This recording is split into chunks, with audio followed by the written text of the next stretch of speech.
రైతుల ఎండిన పంటలకు 25,000 నష్టపరిహారం ఇవ్వాలని డిమాండ్ చేశారు మాజీ మంత్రి గంగుల కమలాకర్. యాసంగి సీజన్ నుండి రైతులకు 500 రూపాయల బోనస్ ఇవ్వాలన్నారు.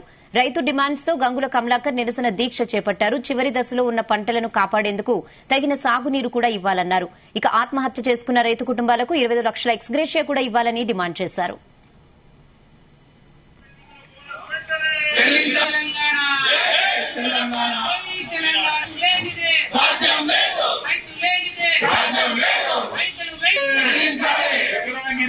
నష్టపరిహారం వెంటనే, క్వింటాల్ 500 బోనస్ వెంటనే, క్వింటాల్ 500 వెంటనే.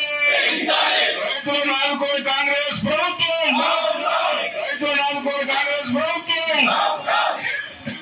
రైతు లేనిదే, రైతు లేనిదే కేసీఆర్ గారి నాయకత్వం, కేసీఆర్ గారి నాయకత్వం. తన కళ్ళ ముందు పంట మొత్తం పోవడం వల్ల తన గుండెలు బాదుకునేగా వస్తున్నారు కాబట్టి అప్పుడు ఒక 209 మంది రైతులంగా ఆత్మహత్య చేసుకోవడం జరిగింది. మన ఆత్మహత్య చేసుకున్న వారి కుటుంబానికి కూడా 25 లక్షల రూపాయల ఎక్స్గ్రేషియా ఇవ్వాలని చెప్పేసి రెండో డిమాండ్ గా ప్రభుత్వం డిమాండ్ చేస్తున్నారు. ఆదుకోవాలి 29 మందిని, ప్రతి కుటుంబానికి 20 లక్షల రూపాయలు ఎక్స్గ్రేషియా ఇవ్వాలని చెప్పి ప్రధాన డిమాండ్. నెంబర్ 3 డిమాండ్, రైతులు పండించిన పంట మొత్తం కూడా చేతికత్తుంది, కొన్ని చోట్ల 20% చేతికత్తుంది.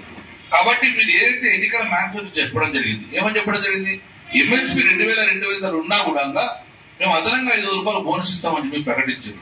కాబట్టి మీరు ఇప్పుడు ప్రొక్యూర్మెంట్ స్టార్ట్ అయింది, ఓపీఎంఎస్ ఎన్రోల్మెంట్ అవుతుంది, 7,149 కొనుగోలు కేంద్రాలు స్టార్ట్ చేశారు.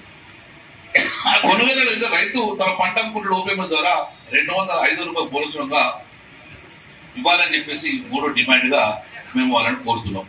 ఒకటి, పంట నష్టపోయినందుకు ఎకరానికి 25 రూపాయలు ఎలిమినేట్ చేయండి. రాష్ట్రం మొత్తం తిరిగి ఎంత పంట నష్టపోయింది తెలిసి ఎకరానికి 25 రూపాయలు ఇవ్వండి. రెండోది, చనిపోయిన రైతుకు 20 లక్షలు ఎక్స్గ్రేషియా చేయండి. మూడోది, బోనస్ ఎంఎస్పీతో పాటు 5 రూపాయలు బోనస్ ఇవ్వాలని చెప్పేసి 3 ప్రధాన డిమాండ్ల తోటి దీక్ష చేయడం. ఇది ఒకవైపు సాగునీరు. ఇంకొక డిమాండ్, చాలా మంది రైతు బంధు రాలేదు, కనీసం రైతు బంధుని ఆదుకుంటాం కాబట్టి రైతు బంధు కూడా మీరు ఇస్తా అన్న రైతు బంధువుల మొత్తాలు ఎగిరిద్దేమని చెప్పి ఇంకో డిమాండ్ పెడుతున్నాం.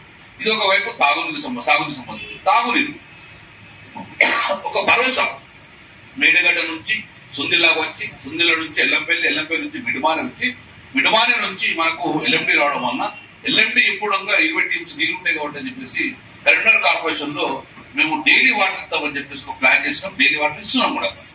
దాంతో పాటు డైలీ గ్రాంట్ అప్గ్రేడేషన్ 24 hours ఇద్దామని ప్లాన్ తోటి ముందుకు పోతున్నాం. ఇప్పుడు గవర్నమెంట్ క్లియర్ జీవో, గవర్నమెంట్ ఒక జీవో ఇచ్చింది. ఎల్ఎండిలో 13 టీమ్స్ తగ్గకుండా నీళ్లు ఉండకూడదు జీవో జరిగింది. ఎందుకంటే ఎల్ఎండి